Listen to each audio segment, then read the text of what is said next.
Hi, I'm Debbie Pheasant in the Biophysical Instrumentation Facility at MIT, and today I'm going to be showing Rachel how to use the analytical ultracentrifuge. We always wear gloves when we handle things for the analytical ultracentrifuge so the keratin from our hands does not become part of the experiment.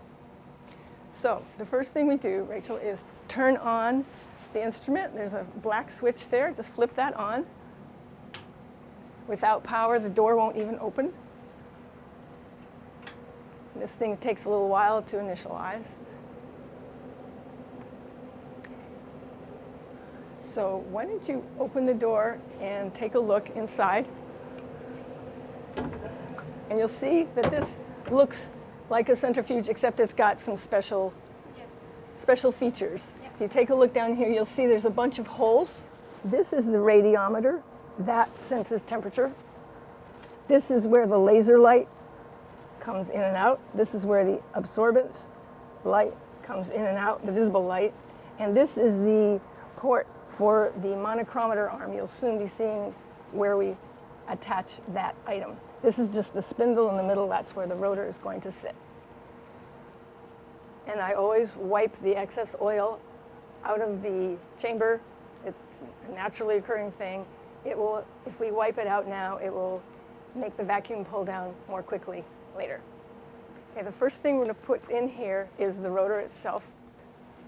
So the rotor is a titanium object with 8 holes in it.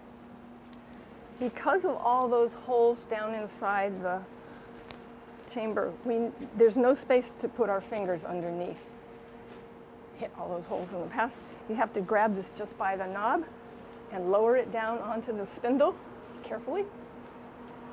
Just aim by eye. Try to get this in the center. Feel around. And you give it a little spin, and you hear that click, you know it has seated. Okay, now the rotor is in. Now we need to put in the monochromator arm. This has a little lens cap you take off the bottom. This is where the light goes through. The laser comes through here and the regular light goes through here, depending on which optics you're using. And you try to put it into that delicate socket without bending any pins. We lower it down. I aim that fat pin on the front towards the fat hole on the front and kind of gently lower this and wiggle it a little until you hear it clunk and hit the bottom.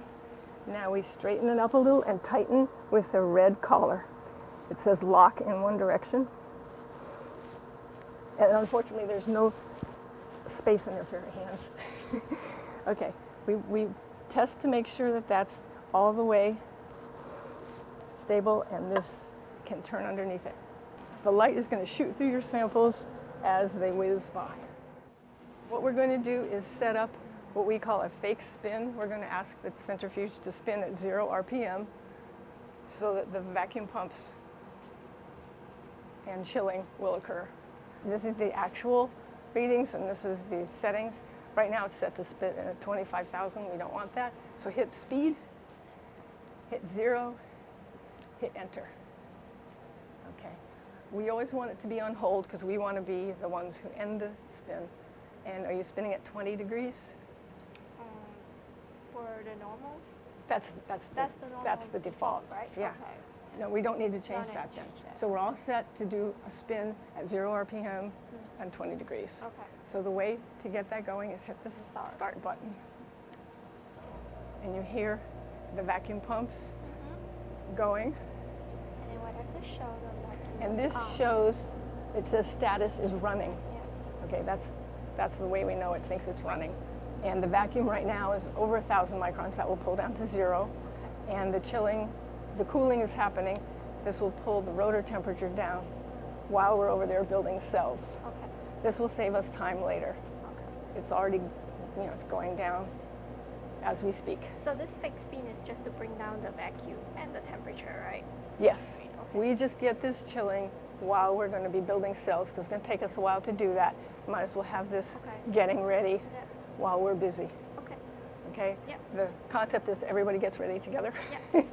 We're already at 24.9. Woohoo! Okay. So now let's go down here and build cells. Okay, first thing we're going to build is called a window assembly. It has 4 parts. And whenever we work with windows, we don't let them touch the Kim wipe. We work on a piece of lens tissue. There's actually a box of lens tissue there for you too. The windows might get scratched or they will get lint on them from the Kim wipe. So we're going to work on a piece of lens tissue. Okay, the first part is called a window holder. You have 2 of these in there. Yours have more paint on them than mine. And you'll notice that they have a notch on one side. Orient those with the notch at 12 noon. We're going to make them both together. The second part we're going to put in is called a window gasket. And we're going to need forceps to handle these guys. I call these the invisible gaskets because they don't have any color, and you have to be careful you only get one. It's very easy to get 6 at once. So you make sure that you only have one, and you give them a quick inspection to make sure there's no bends or a bunch of dust on them. You just place this carefully in. It will be electrostatic and maybe stick to you, and it just drops right in. And now the third part that goes in here is called a window liner. That's this little arch-shaped piece of bakelite. We're going to bend this into a horseshoe and have the open part of the horseshoe at 6 o'clock relative to that notch at 12 o'clock. This is the thing that's going to create tension to hold the window in there. Okay, so the fourth and final part of the window assembly is the window itself. We have 2 different types of windows, quartz and sapphire. And because you're using absorbance optics, we're going to use the quartz windows. So you're going to need 2 of these. And I'll take 2 of these. We wrap them up like candies so they don't fall out and get scratched. These are the rock stars of the whole technique because the light goes through them. And we are very careful with our windows. When you unwrap it, you only handle it by the edges. You hold it up to the light to make sure there's no dust on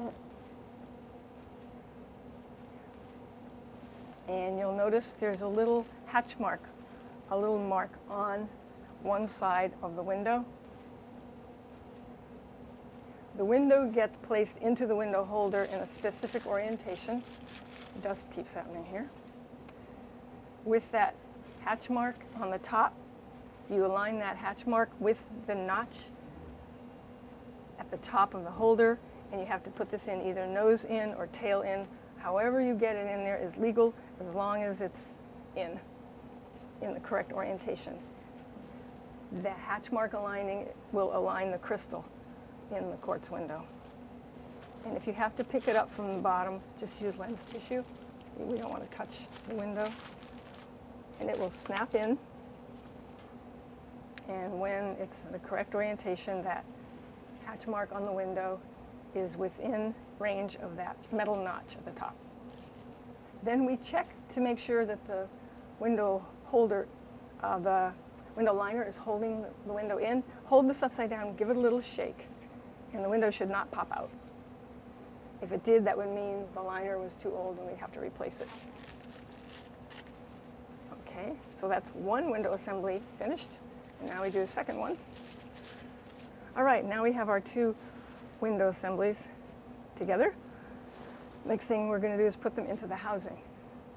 The housing has a little spine running down one side of it, and that's what those notches are for, to align everything optically. So you're going to take your first window assembly. Make sure no dust happened in the last 30 seconds. Mine did. When it's clean, you lower this in window side up, aligning the notch to the little spine.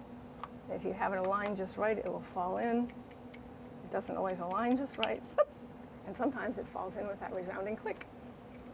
The next thing we're going to put in is called the centerpiece. This is where the liquids actually are going to live, and this centerpiece has no sidedness. Up or down is fine, but it does have a notch at one side. So that notch has to align with that spine inside the cell. We try to align that. And when the dust is just not being removed by the lens tissue, we take it down to the compressed air line, turn it on, and blow both sides of the window to get the dust off. It wouldn't come off any other way. And now we take our second window assembly, make sure there's no dust on it. This time you put it in window side down. We're making a sandwich. The centerpiece is the filling and the windows are the bread. And we try to align this to sink down in. You can push on the metal parts, just as long as you don't touch the window. And if it's starting to go and you need to give it a little shove, this is the universal tool for AUC. You can push with that end, and that will only touch the metal parts. These cells are ready for lubricant, but what we usually do, because we don't want the lubricant getting on things that it shouldn't, we wait till we have them all to this stage, and then we do all the lubricant at once. So we're going to set these guys aside. You can put it here. We're going to put a little hat on them and collect them all together to keep dust off them. And let's make 5 more. One of the cells is going to be a dummy cell with just water in it. She has an even number of samples, and because they have a counterbalance cell has to go in every spin, we need to have something across from the counterbalance. This centerpiece is a little damaged. It won't matter if it's just holding water for weight. Okay, the next phase of this assembly involves the lubricant. The lubricant is called spin coat. This is Beckman's secret formula. They won't tell us what's in it. And the secret of spin coat is to get just enough on, not too much. We theorize that too much spin coat would be an avenue for a leak. So one good way to get spin coat onto things is to put a little blob of it onto a flat piece of lens tissue. And the next part we're going to put in is one of these orange gaskets. It's called a screw ring washer. And it is, sweater fibers. It's all shiny right now on both sides. We want to put a very thin coating of spin coat on both sides of it, but not too much. So one way to do that is to sort of smear this blob out.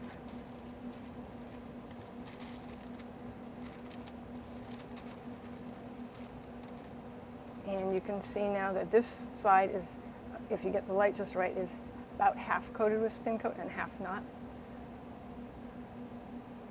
And we're going to put spin coat all the way around both sides of this screw ring washer. If you have too much on, you can always wipe it off. That's easy. I tell people you want to have spin coat all around, but you don't want to have enough so you could write your name in it. And then when this has been adequately spin coated, you just lower it down into the housing. It won't touch the window. It will just lie flat. Okay, let me get another one here. Let me do one halfway for you. Oh, that one looks damaged. We don't risk our valuable data on damaged parts. Okay.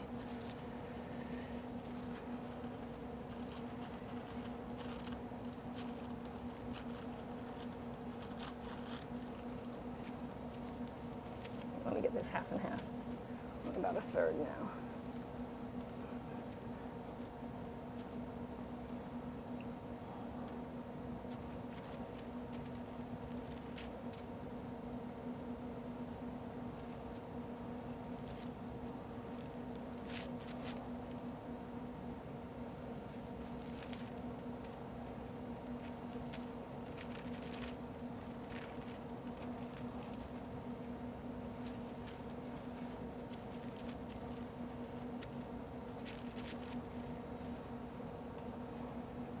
Okay, you can see on the right-hand side, this is about, it's not quite halfway, but on the right-hand side, you can see where the spin coat is, and on the left, you can see where it isn't. What we're going to do now, this is the last steps before we put the sample in. We're going to put in this item called a screw ring. It has the word out on one side because it won't screw in the other way. Put a little bit of spin coat across those threads so it will distribute as we screw it in. One way to do this is to take your blob and just dip this in gently into the blob, just a little bit. This is actually too much. Okay, so let me see if I can wipe some of that off. This is about the maximum you would want to have. You just a little bit of line, and as I say, as it screws in, it will distribute. So now we take the screw ring with the word out facing toward us, and we start to thread this into the housing by hand without touching the window. And once it catches, we can finish screwing it in with this wonderful giant screwdriver end of the universal tool because it fits right into the notches on that ring. And we're just going to tighten it down, and it's going to just stop dead at some point. That's it. There's nothing more we can do. We're going to torque it down afterwards. The next thing we're going to do is tighten these rings down in this torque stand. The torque stand has a shaft which you pull up and it parks up there, and inside here is a little space called the collet. It's going to grab the housing and we're going to torque it down to a certain number of inch-pounds. But I know from experience that inside the collet is residual spin coat from other spins, and spin coat is soluble in ethanol, so I'm going to wipe the collet out with ethanol. You rub all the way around the edges and try to get the floor too. And you'll see there's some spin coat and some probably aluminum dust from the housings. We want to get that out of there. I want this to dry off.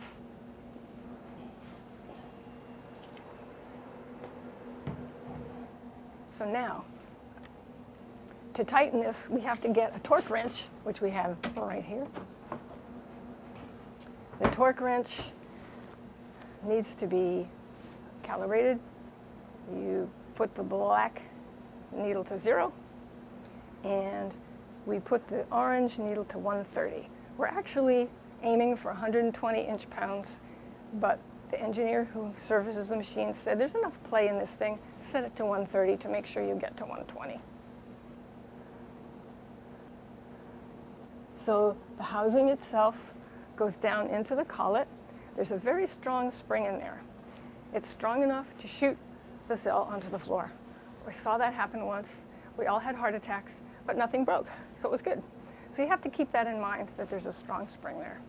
What we're going to do is lower the shaft. It has 2 little fins which are going to fit into the notches on the screw ring. You lower it down and make sure you're engaged. You push this all the way into the collet and tighten it with this handle. Now, the torque wrench fits in here with a ball bearing fitting. You pop it down in. You hold on to this because you're going to be working against yourself to get up to 130, and we go up 3 times. You don't want to go above 130 because this is an aluminum cell housing and it will distort. Now you wiggle out torque wrench. You lift up the shaft. You put your hand here to catch that thing from hitting the floor. And this one is now tightened and ready to fill. Filling is tricky. The only way into this cell now is through these 2 little tiny holes. They're called the fill holes. And what fits in there is a gel loading tip. Gets very skinny, and this actually can fit right in there. And if you can see, you can actually see the tip in there. I have it at the right angle. Okay. So this is what we're going to use to fill these sectors. The tricky part is that if any liquid gets into that fill hole, an airlock is formed, and you can't add more liquid because the air can't escape. So the art of this is always wiping this dry every time you go in. There are 2 methods for filling the cells. I will show them both to you. This type of gel loading tip only fits on one specific size of pipetter. Before we get that far, we probably talked about something else. One of these sectors has just the buffer in it, and the sample is on the right-hand side. The machine expects the buffer to be on the left with this screw ring facing you. The buffer should be on the left, the sample should be on the right. It's going to subtract the buffer from the sample in real time. If you reverse the sample and buffer by accident, you'll get negative absorbance, which is very counterintuitive. Okay. Because it's going to be subtracting the buffer from the sample throughout the spin, we put a little bit more buffer in here than sample. We want to be sure all the sample points are covered by that subtraction. So we're going to put 440 microliters of buffer on the left, 430 microliters of sample on the right. The problem with the gel loading tip, it only fits on a pipetter called a P200. The maximum volume is 200 microliters. So if you want to add 440, you have to go in more than once. What we do is we set this to 146.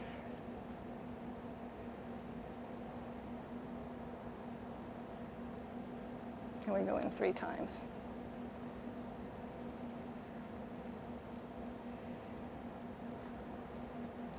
This has frustrated many people in the past because going in 3 times seems silly. So there has been a collaborative effort over the years. The Ellen, Brie, and Stefan method is to use a larger pipetter, which can do all 440 at once. But you have to modify the pipette tip that you stick on here to now fit into one of these gel loading tips.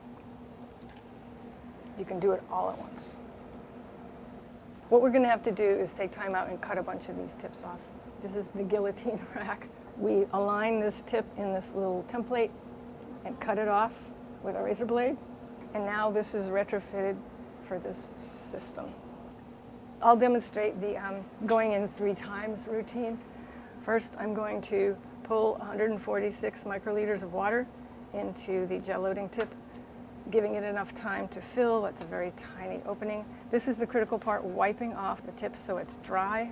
Then I like to hold this up and watch what I'm doing. I put the tip in, and you can actually see the liquid going into the sector, and I pull it out. And if you can see that there's some water on the left and not on the right. It's important for the machine to know where the meniscus is during this spin. Okay, that's the old-fashioned way of doing it.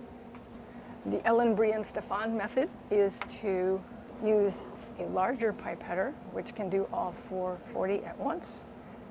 We take one of the modified pipette tips, stick on the regular gel loading tip, and do this all at once. Fill the whole thing up. This takes a while because it's a tiny little opening. Again, wipe it dry. Most important part. And since this is going to all happen all at once, I'm just going to put it in and shoot. And it takes a long time to go in, too, because it's going through that tiny opening at the bottom. And I actually put in the same amount on both sides, since this is just a dummy and this is water on both sides. Okay, the next thing that has to happen now that the sectors are full is we need to block off these holes. Before we block them off, we want to be sure that the platform in there is totally dry.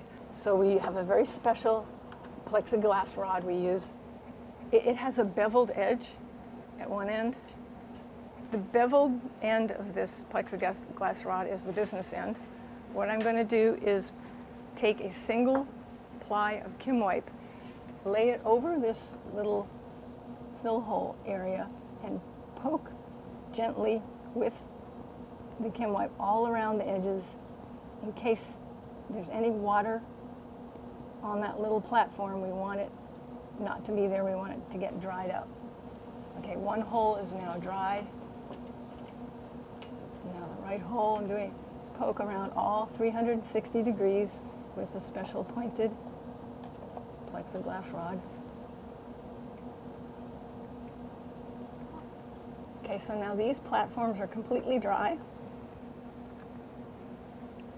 And the next items that go into this space are these tiny little red things called plug gaskets.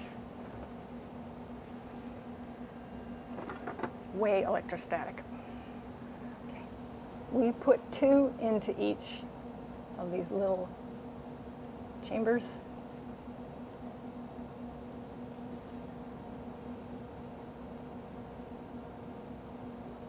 There's one.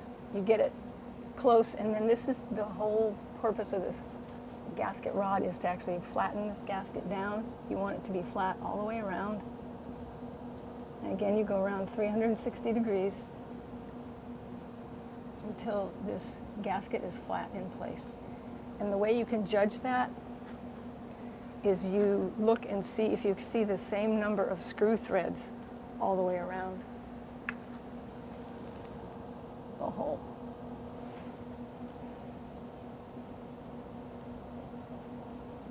So I've put one on that side. Now I'm going to put a second one.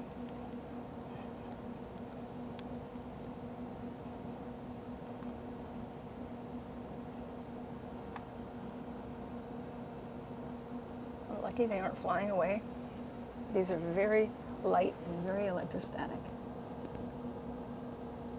So go all the way around, 360 degrees. Nice and flat. Now I'm going to do that on the left side as well. The last piece that goes in is called the housing plug.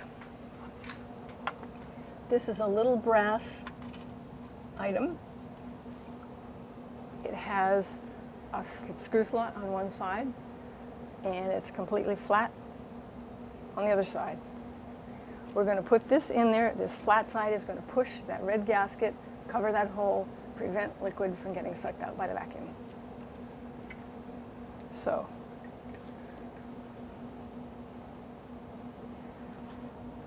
screwing something into a curved surface is a little tricky, but it can be done. This is the number of PSI that my arm can provide. The number is not known, but the people from NIH even said that's just perfect. That's now to the right number of Debbie Pheasant PSI, whatever that is.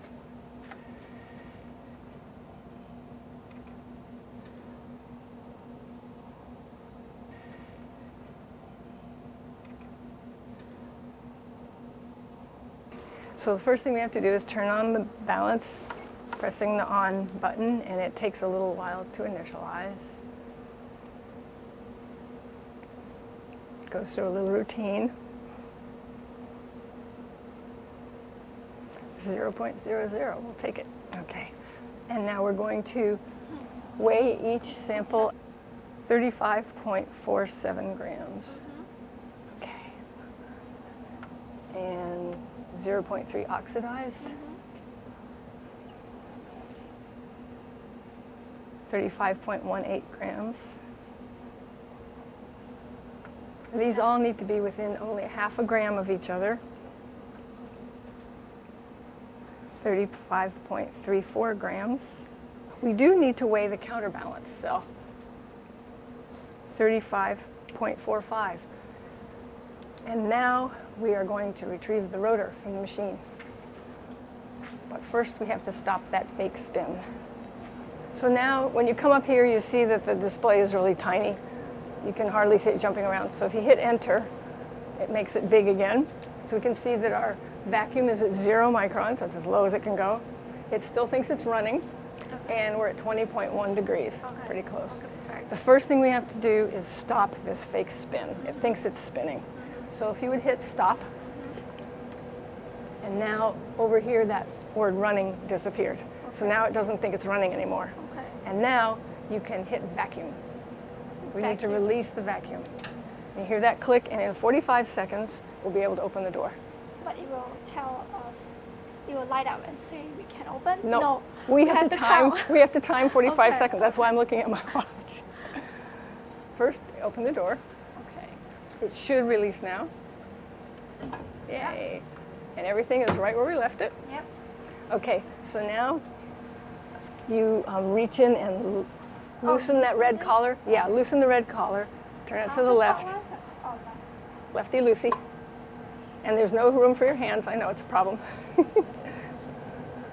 And it also, everything shrank because now it's at 20 degrees. No, you're tightening it.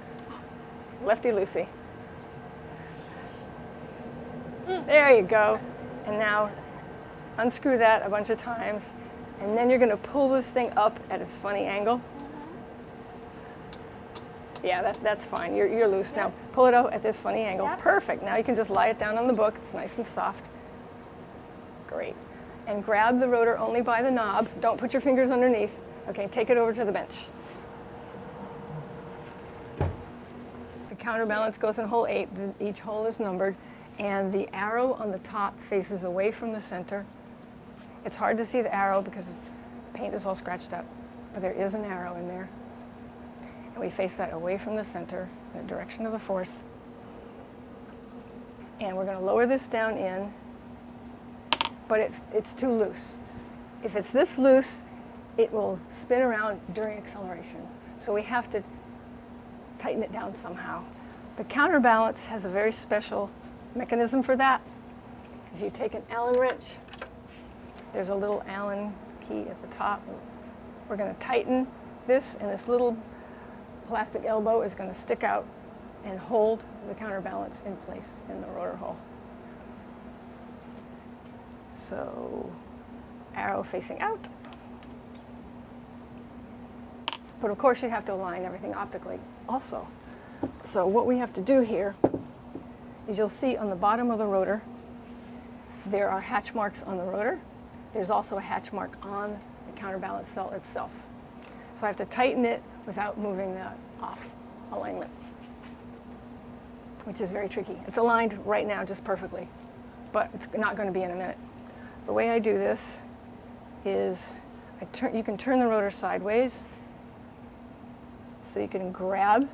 I'm holding on to the counterbalance cell and tightening, screw just finger tight, and I hope the alignment is still there. We always have 2 pairs of eyes check the alignment every single time. And now we can put the cells in all these different holes, but we have to write down where they go because we need to tell the software which sample is in which position. The orientation here is also important. The housing plugs have to go toward the center, and if you try to put that in, if it falls in by itself, that's too loose. We need to add a human hair. Okay, so the way we get this out without risking touching the window is we use this tool. We put this up on its side, we push this out, and then we grab handy human hair from our collection, put this in with the housing plugs facing the center, and now it doesn't fall in. So we have to kind of wiggle it and push. You can use this. So this is the right tightness. You want some tightness, yeah.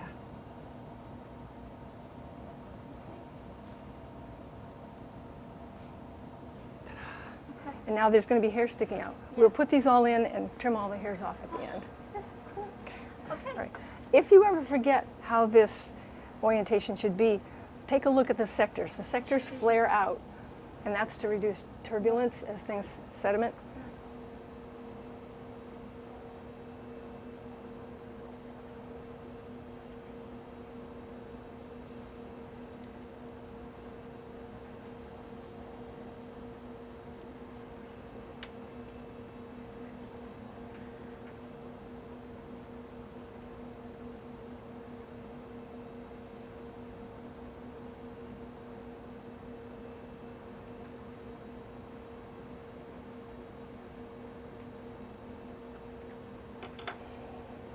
We need to align these cells also with hatch marks on the bottom.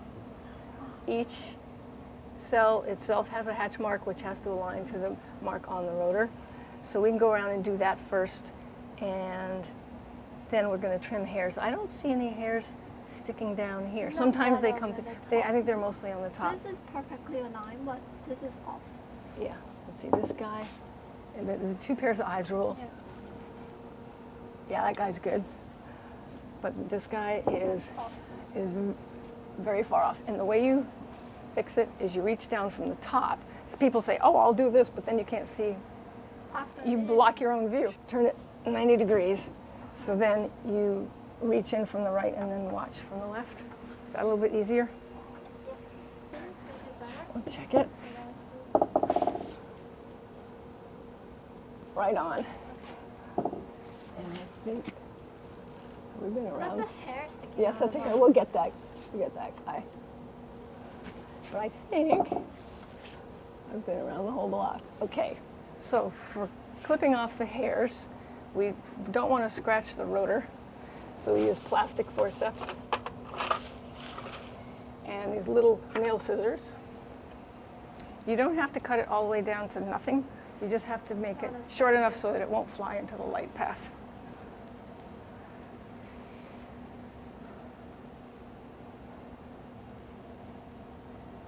So should I come from? Oh, I can just do this. Okay, that one's done. But we have a whole bunch sticking out from the top.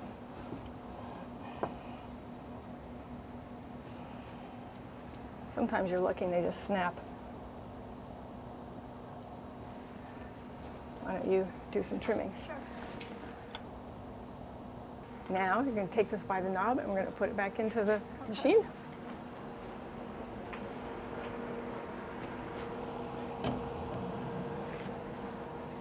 Just aim by eye. And feel around for the spindle. There you go, and lower it down. Give it a little twist. That little click is the rotor seating on the spindle. If we don't do that, you'll hear it as soon as the thing starts to rev up to really fast RPMs. So you want to take a turn at putting this guy in, and the fat pin on the front, aim it toward that fat hole on the front of the socket. That's the only thing I can tell you. And you sort of look, wiggle. Yeah, and you hear it thump. You heard it thump to the bottom, and now pull this sort of toward you a little bit. Towards me, yeah. Or else the right. The red thing will not ever tighten. Oh, okay. The red collar, I should say. There we go. You got it. You want Okay, to check if so we'll everything's check okay? that it's not wiggling, again, with just a tiny amount of force, Yeah. and then check that that's spinning. Yes, no. Okay, we're good. Okay. Whew. Yay, Okay. team. Now you can close this. Just let it go gently. And what we're going to do is we're going to set up another fake spin Okay. to lower pull the vacuum down and chill the rotor again. And just because this thing is a little fussy, I know, hit enter twice before you hit start. Now hit start. And there go the vacuum pumps again. Now that's temperature 28, that's the chamber temperature. I don't think the rotor got up to 28. Oh, I just don't believe that. It didn't feel like it was that hot. Okay. As this pulls down vacuum, it's reporting the chamber temperature until it hits 100 microns, and then it starts reporting the rotor temperature. Oh, okay. So it's going to be a while before we find out how warm the rotor got. Okay. And now we wait until this gets all the way to 20.0, and then at least an hour after that, we start the spin. The reason we leave it at 20 degrees for at least an hour is we want everything to be completely equilibrated temperature-wise. If there's any schlieren in there, it's going to mess things up. Okay. Okay, so now we have to set up the software, and that involves first turning on the computer. This computer is not online. We keep it offline for security purposes, plus it only runs Windows XP. We have to turn on the monitor. We don't have a screensaver. And this software is not very robust. You don't make any quick moves. Oh, You have to be very patient with it. It does its job very well. Okay, this first window comes up. You do not need a password, just click OK. And now if the hourglass is there, we don't touch it. It means it's working on something, it's thinking about something, we don't interrupt. Okay. This is all written in the SOP, actually. Okay. The software we want is called Proteome Lab, so double click on that to open it up. And it will initialize itself. You get to see these cool turquoise lightning bolts. Okay. To set up your method, go to File and New File.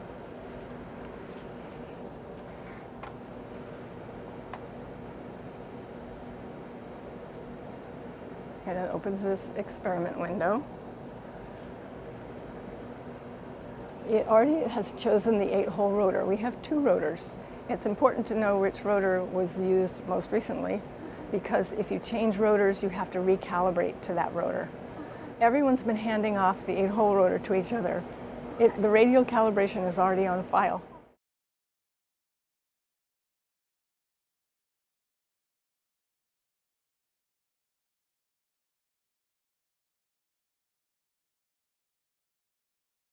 So we don't need to do that. What we need to do is tell it about your samples. Yeah. And, oh, okay. If we had all 7 samples, we could do it all. You'd fill it all in here and say all settings identical to cell 1, but we don't want to take information from the dummy cell because that's just water. And we never take information from the counterbalance cell. It will take it if we ask it to, and we don't want that to happen.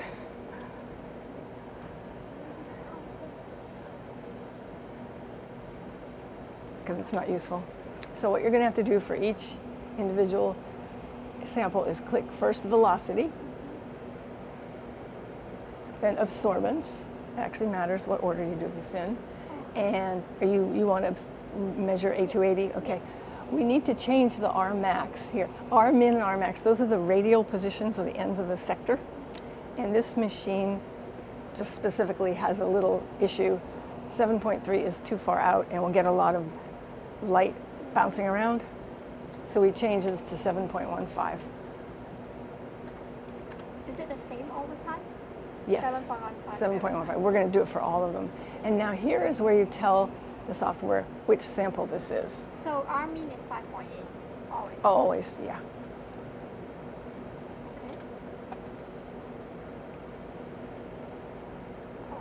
Okay. Does it has to be number 1, starting from number 1? Cell 1, you want to put who's in cell 1. Yeah. And give it as much information as you want. This will be in your file header. Oh,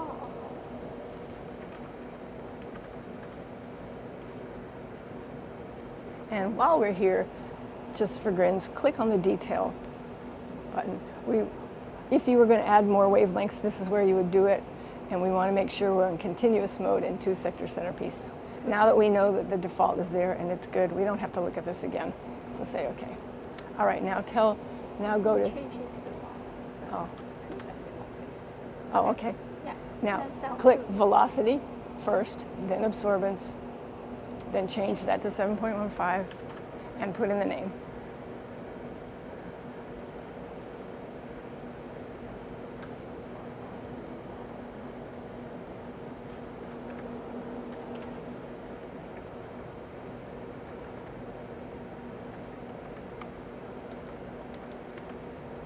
Okay, same thing. We don't have to go there, no.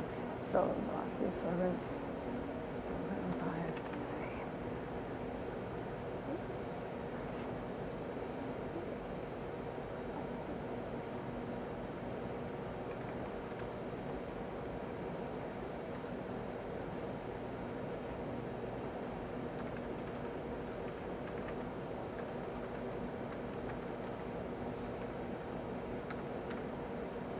Okay, and is there somebody in cell 4? Yes, something real? Okay, put that in.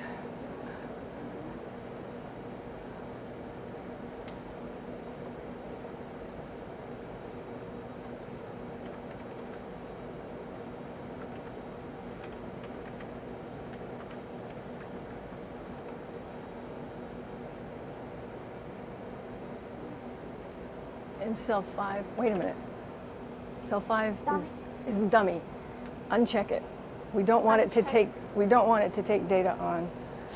Okay. And then We- I just write that or don't. Don't write anything. We don't want it to pretend it's not there. Otherwise, it will take data on water, and you'll get fewer scans on your actual samples. Is there somebody in 6? Yeah, something real. Yes. Okay.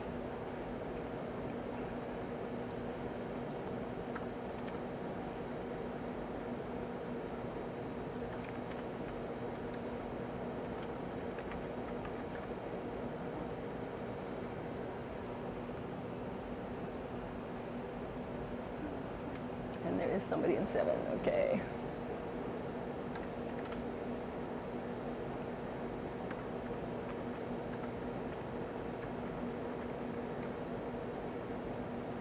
All right, and we don't need it to take any data from cell 8. Yeah, why don't you, yeah, just read them all again just to double check. It's really worth taking the time.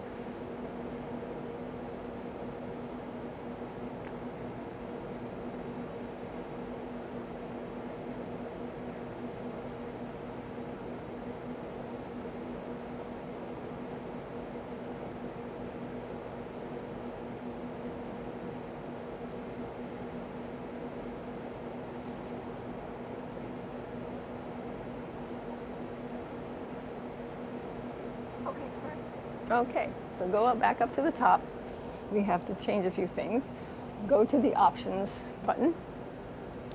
And we don't need to do the radio calibration before the first scan because we're borrowing the calibration that's on file, left over from the last person. But we do want to see overlay put the number 3 in there. This will overlay the last 3 scans. You can actually watch your molecules moving if you see it on the screen. I put 3.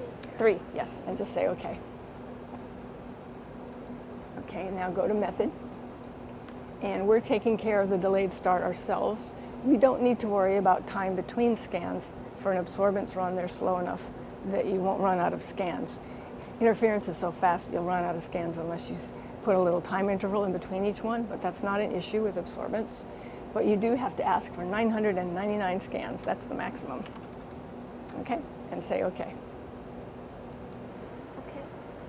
And we decided we were going to spin at the maximum, Yeah. which is 42,000. So take out all those zeros and the 3 and put in 42,000. We found out if you just leave the zeros and put something in the front, it doesn't notice the change. Boop. These are the things you learn about your software over time. Okay, so it looks good. And we're at 20.0. We're at 0 microns vacuum. We're gonna start. Feeling lucky, let's start it. Click Start Method Scan. And a certain sequence of events will happen. We see 42,000 shows up on the screen. It always does the baseline calibration for every spin. That's why we put it in there.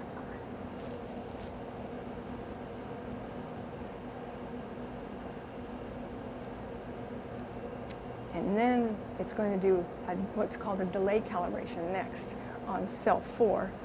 The delay being, this sector is flying by the light, and you want the light to shoot through right in the center of the sector as it flies by. And it's waiting for speed before it does the delay calibration. When it decides it's close enough, this is going to change to delay calibration. There it is. It is saying whole cell 8, but that's not true. It's actually doing cell 4. That's a software glitch. Is there any particular reason why it do cell 4? Because you always have to have somebody in cell 4, because you always have to have the counterbalance in. Uh-huh. If you only run one Yeah. sample, that's where it's going to be. Yeah. And now it's scanning cell 1. Each scan takes about 90 seconds. So in 90 seconds, we'll see a display of what's going on in cell 1. Okay. Yeah. Dun, dun, I dun. hope it's normal. We'll see. My guess is it will be.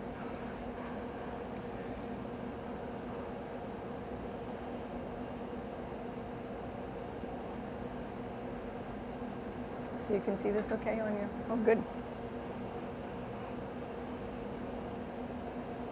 90 seconds is a long time and you can't wait to see it.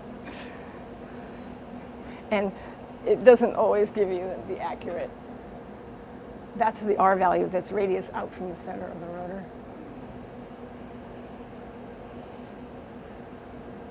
How's the vacuum doing? Oh, perfect. Ah, Oh, okay. this is So gorgeous. that's the- Okay, so this is air. Yeah. This is your buffer meniscus. Yeah. This is just buffer. This is your sample meniscus. And there's your sample. It looks like it's an absorbance of about 0.3. So 4.45 millimolar. Okay, now this is a 12 millimeter path length, remember. You may have measured in a 10 millimeter Yes. cuvette, Yes. so it's going to be I used 20% the higher. nano drop. Oh, Yeah, okay, so okay. that would probably be There's be a little difference, yeah, difference there. path length, yeah. Yeah, but this is just how it should look. And this is, you can see that your material is all homogeneous at this point. So question is this concentration good for the? Fine. It's fine. Okay. So anywhere between here to. Yeah, here is between fine. like 0.2 and Yeah. 1 is good. All right, This way to one go. is This one's a cell higher 2. concentration. Yep. Cell 2 is the highest concentration. It's Okay, 0.65. and it's not too high. Okay, way to good. go. Yeah, this is Again, air, buffer meniscus, sample meniscus. I don't know what that is. That may not show up.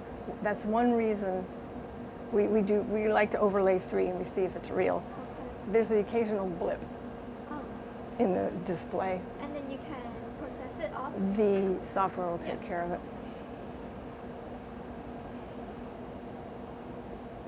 Okay. I don't know what that is, but we've got good. Cell 3 should be the same concentration as cell. Someone? Oh no, cell 3 should be the same concentration as cell 2. Huh, it doesn't seem to be. Oh, you said your stuff might be aggregating and falling out of solution? But this is different condition, so this is Oh. the oxidized condition. Okay. You know, it might not be happy. Ah, here's cell 4. Looks good. Cell 4, okay. Then it's not a protein problem, maybe it's the loading problem. Because cell 4 should be in the same condition but at a different concentration. Mm-hmm. You always learn new things. Yeah. Every spin teaches you something new, and then you say, oh, I have to do another spin. Darn. That's normal. Cell 6, okay. Where's the... This is actually, I think that's your sample meniscus, but this looks like it's high. This software, when it gets a big spike like that, it kind of shifts the whole y-axis, and there's nothing we can do about it. Okay. Because of the I'm not large- worried. Yeah, because of that, it's kind of, the range kind of gets shifted. We'll be okay. I mean, this all looks fine. Okay, now there's cell 7. And everybody's been through once, right? Yeah, 7 is the lowest concentration of oxidized. This looks pretty close to the reducing condition. Okay, no leaks. Yes. Congratulations. So what happens will... If you had a leak, this meniscus would be down here. Oh, yeah, yeah, yeah. It's that pretty means dramatic okay, and that scary. means your sample- Now that we've seen everybody once, there's a cool utility here called Okay. tile. You go to window and pull down to tile. And now you see Okay. everybody at once, all 6 of them. And now it just finished that one. When it does the second scan Yeah. on cell 1, we can make that bigger and see if we see any daylight between the two scans. Okay. Oh, there's the second one. Okay, I can Oh, see there, daylight. there's Go the- ahead, make it big. There's a shift in the boundary. Yeah, it's Ah, move. Those are okay, good. molecules on the move. So the meniscus should stay on Yes. the same, right? Yes. Okay, let's wait for this. Just restore that. Yeah. The second Yeah. cell. If you want to watch through 2 of all of them, Yeah, then we'll I know would. we can sleep well tonight. Oh, this is also good. Yeah. There they go. They're Yep. moving, and that's something real. Maybe there's something on the window, but you know, you don't have to worry about this part too much. So the calculation mainly will be the here, right? The boundary. The boundary is process. moving. Yeah. The boundary is going to move all night, and in the morning you're just going to have a line across the bottom and a little pile of molecules Yeah. at the bottom of the sector. Yeah. Okay. Let's watch Looks one of good. each, and then Yes. we can The breathe. Okay. All right. All present and accounted for, and moving. Good. I hit the restore. Yeah. Now this is going to do this all night. That's what we pay it to do.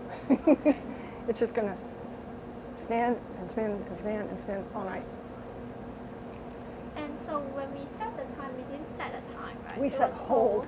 We want to be in charge of when it stops. So how long do we spin that if we time it? Typically, an overnight spin is 18 hours. 18 hours. But I think the story may be over before that. Yeah. We come in after 18 hours, Yeah. all the molecules are at the bottom of the pool. Yeah. And who knows when that happened. Yeah. You'll be able to tell that when you look at your data set.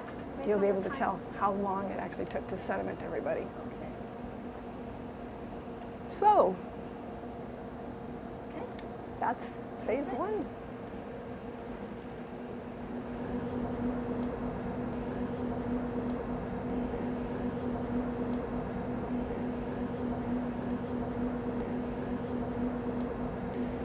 So now after spinning all night, the data looks really different than it did when we started this spin.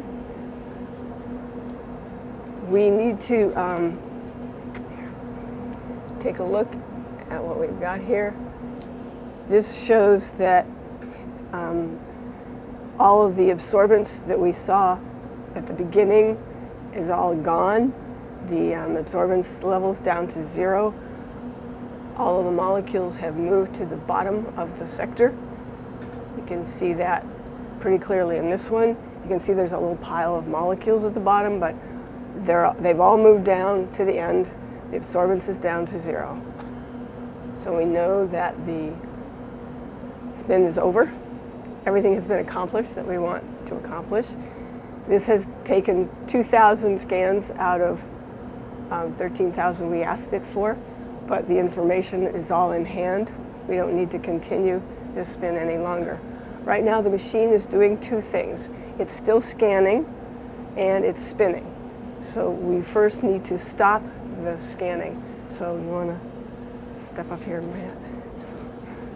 We go to scan and pull down to stop scan. And it asks you if you really want to do that, and you say yes. And we wait until we see over here on the scan monitor that it has actually stopped. And once it has stopped, now we can stop the spinning. We go to Excel and pull down to stop Excel. And over on the screen on the machine, we should see the word stopping showing up down here. And you can see that the RPM are decreasing. When the rotor has come to complete stillness, we'll hear a little beep from the machine to tell us, okay, I'm done. Ta-da!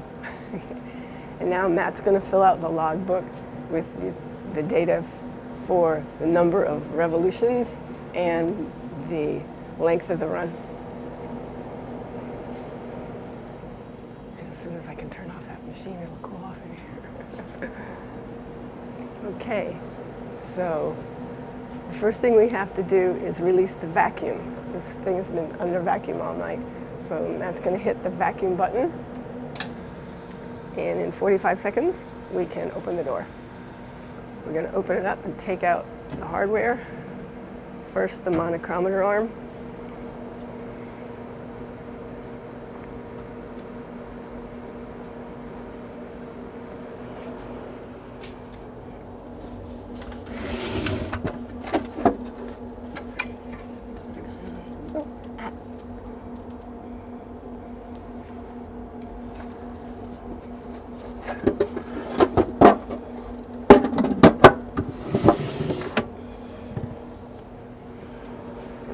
Take the rotor out. We're going to be moving down there to remove the cells from it.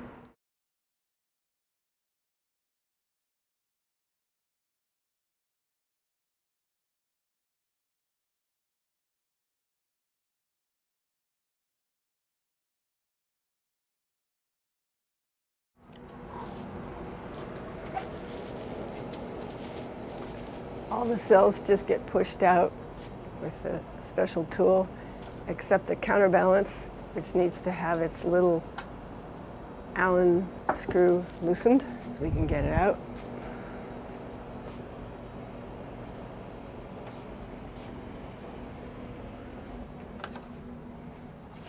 And now the rotor goes back in its drawer on its special stand. We cover it to keep dust off it. Now we're going to be deconstructing the cells.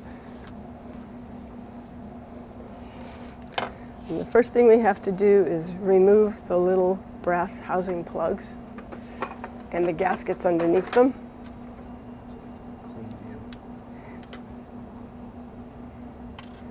Then the gaskets have to come out very carefully. This is a time where we might damage the centerpiece which is in there, so we use the point of the forceps and just run around the edges of the space and try to convince the little beat up red gasket to come out now without damaging our centerpiece. This isn't always easy,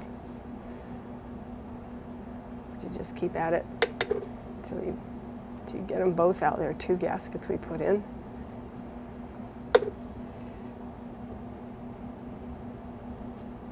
Okay, so we're going to do that a few more times. You can see that the hair that we put in there to keep the cells from spinning around during acceleration has gotten really flat. We see the most amazing shapes from hairs that have been spun at high speed against the wall all night. Don't look the same as they did when they went in. So at this point, people could, if they needed to, reach in and pull their samples out. Most people don't collect them because these molecules have been smacked against the wall all night and they're not in good shape. But some people really want to have their material back, so we reach in down there with a special syringe, but that's pretty specialized. Most people don't save their samples. So now what we have to do to be able to take this thing apart is first untorque this ring from the top because it's down really tight, and once we loosen it to a certain extent, we can do the rest of the deconstruction by hand. We put the cell into this torque stand, just like we did before to tighten it. But this time we turn the torque wrench the other way, lefty-loosey. And as soon as it is easy to turn, then the rest can be done by hand.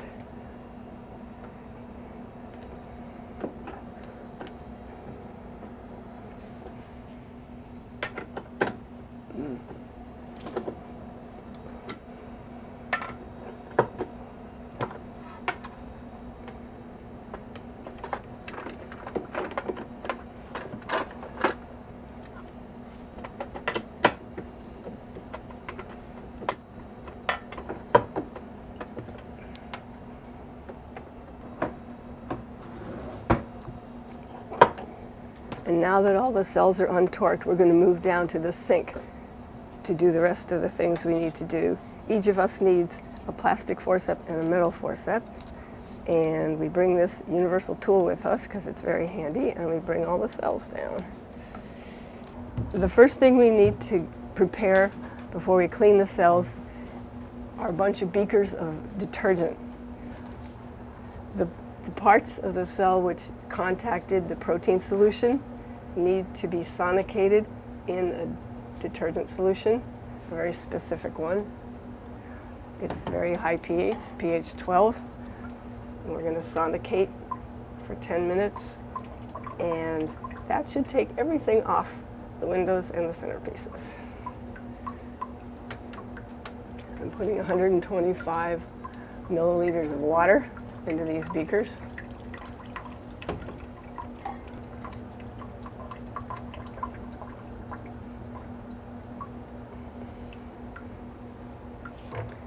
And then we're going to add half a milliliter of very concentrated detergent. I use a transfer pipette to transfer the detergent concentrate into the beakers because a normal pipetter will spurt out this concentrated detergent, and it's really nasty stuff, pH 12. So I like to be safer. So I'm going to use this. The detergent is so nasty it lives under the hood. RBS 35 concentrate. It's mostly sodium hydroxide if you read the MSDS. And we're putting in a half an ml into each of these beakers. It doesn't have to be exact because this is just, a bubble bath for these things to sonicate in. But we want it close.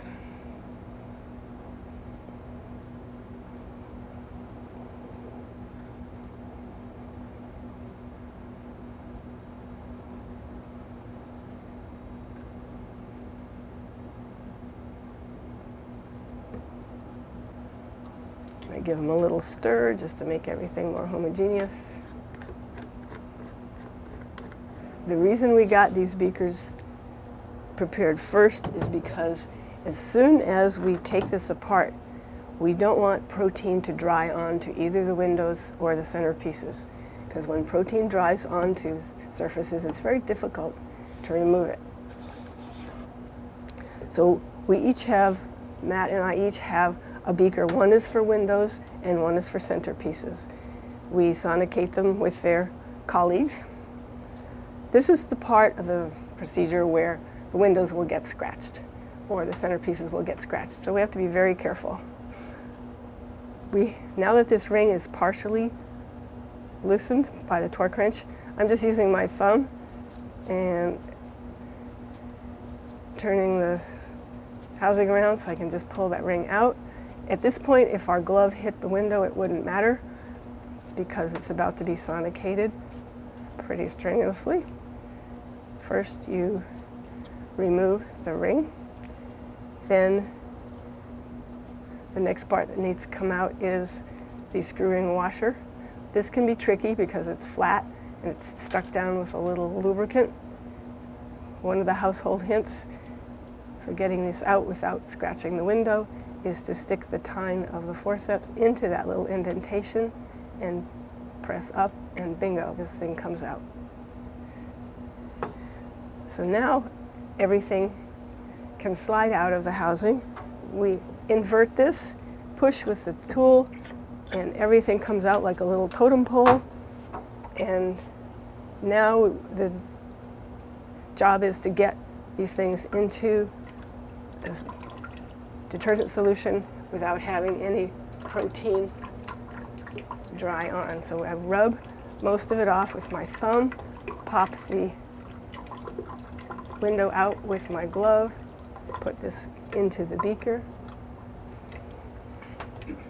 Now we have to rinse the centerpiece,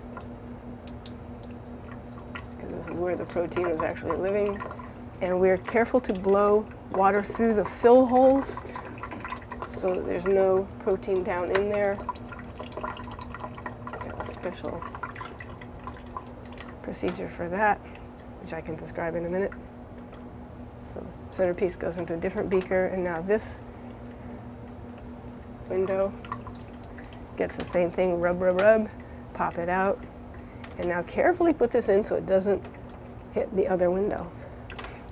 And now we do this 7 times. We collect all the windows and all the centerpieces together because they each need to sonicate for 10 minutes. And during that 10 minutes, we'll be washing these other parts that we've been collecting. You can fit 7 windows in the bottom of a beaker, 6 around one. These centerpieces we lie flat during the sonication because if they're on their sides, they'll roll around like tires and smack into each other and scratch each other. So that's why we put them flat in there. Now that we've got all the tender pieces in their detergent, we're going to sonicate all of the windows for 10 minutes. We do that down on the bench. You turn on the plug strip, take the lid off, put both of the beakers in, you push the little button. After 5 minutes, it will turn itself off automatically. So we do 2 shots of 5 minutes. So while the windows are sonicating for 10 minutes, we're going to start working on all these other parts. The housing itself has a number on it. We want to remove that with ethanol. You can just rub that off, it just melts right off. Then we rinse this with a bunch of water. I fill it up and get the outside all rinsed. Then the last step for this is to have an ethanol rinse on the outside and on the inside. And this is going to be allowed to air dry. It's going to sit there draining, waiting for everyone else to join it, and it will be air drying. Okay, so that's the housing. The next part is the window assembly. Has the window liner and the window gasket in it. Those need to be removed. A good way to get the window liner out is to sort of pry it out with the forceps. Sometimes it springs away. My personal best is 3 feet. Okay. Now there's a gasket in there which you can hardly see, the invisible gasket. The best way to get that out is just to float it out with water. If you block off the bottom of the window holder and flood water in, out it comes. We're not going to be using that again, but the window holder we do need, so I'm going to rinse that with water, then rinse it with ethanol, and turn it upside down to drain.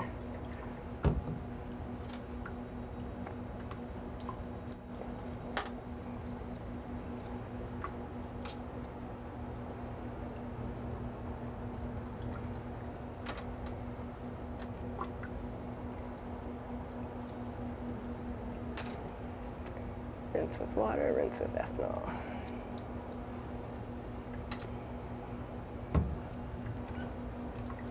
Okay, so that's all the window holders. Now the parts that came out of them need to be handled a specific way, of course. The window liners themselves need to be rinsed with water and ethanol. It's efficient to do them 2 at a time.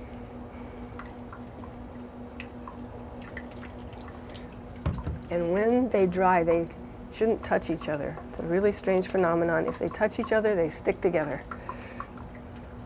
Not irreversibly, but it's a little weird. Okay, the last 2 kinds of parts we have here both have spin coat on them. We put that on very carefully. Now we're going to very carefully take it off. So these screw ring washers have it on both sides. So what we do first is remove the spin coat by squirting them with ethanol and rubbing our thumb all the way around the whole 360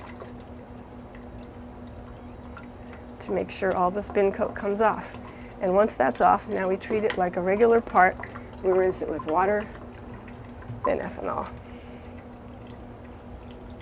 And the screw ring itself had a little extra spin coat put in the threads.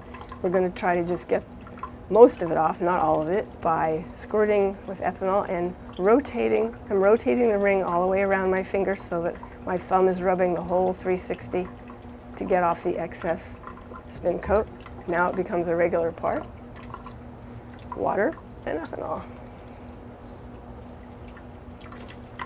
And yesterday when we were building cells, we accidentally got a little bit too much spin coat in these rings, and I'll show you we have a special tool that we use to get the excess spin coat out of the threads. We put ethanol into the threads and we use the toothbrush to brush in there to get off that excess spin coat. And now we'll treat it like a regular screw ring. And once all these parts have gotten to the point where they've all been rinsed in ethanol, we can move them down to the bench so that when we do our subsequent treating of the windows, we won't splash them and get them wet again. And we array them here. These will sit here for a couple of hours to finish air drying by themselves.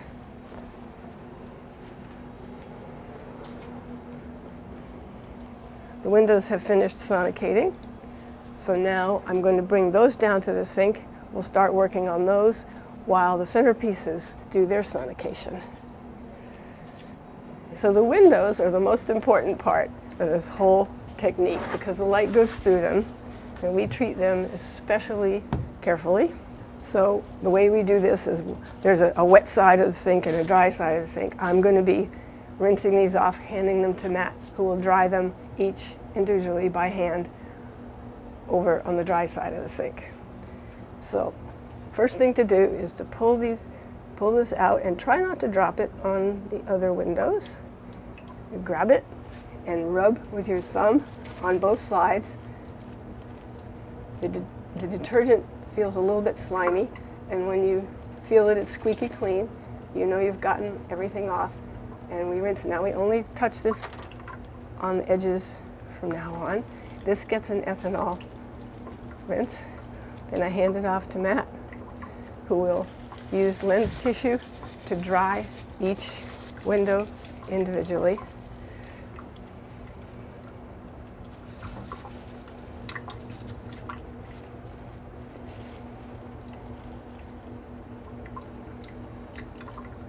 keep our cell parts really clean and in good shape as much as we can. And I'm going to, this is pH 12, which can go down the sink. So I'm going to carefully pour it down the sink and rinse out the beaker.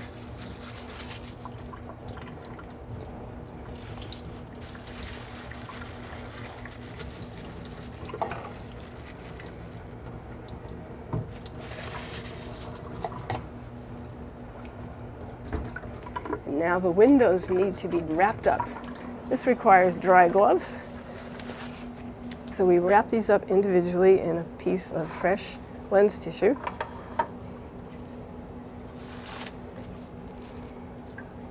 A good method for this is to take the window, put it in the center of the lens tissue, fold this over in half, then roll this over, tucking it in tight as you go. And now you've got the window in the center, and then you push in and turn to make the little ends so that the window cannot fall out.